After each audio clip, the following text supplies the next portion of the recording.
May mga bagay na binibili natin ngayon, hindi dahil kailangan natin, kundi dahil hindi natin ito naranasan nung bata pa tayo. Lahat naman tayo may pangarap nung bata tayo. May laruan na gusto natin bilhin pero walang pambili. May pagkain na gusto nating matikman pero kailangan mo na magtiis.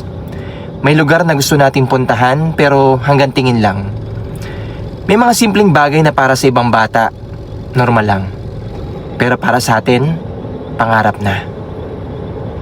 Lumipas ang panahon, lumaki tayo, nagtrabaho, nagkaroon ng sariling pera.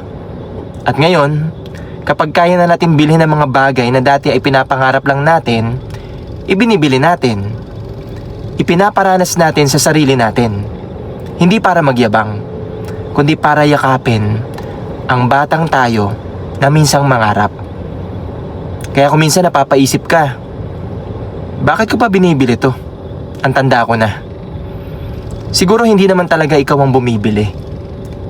Yung batang ikaw ang matagal na naghihintay. At sa bawat maliit na bagay na ipinagkait noon, parang sinasabi mo ngayon, anak, hindi man natin nakuha noon, pero ngayon, kaya ko na. At deserve kong maranasan to. Hindi lahat ng healing ay gamot. Minsan, healing din ang pagbibigay sa sarili ng saya na matagal mong ipinagkait. Para sa batang ikaw, para sa mga pangarap na hindi natupad noon.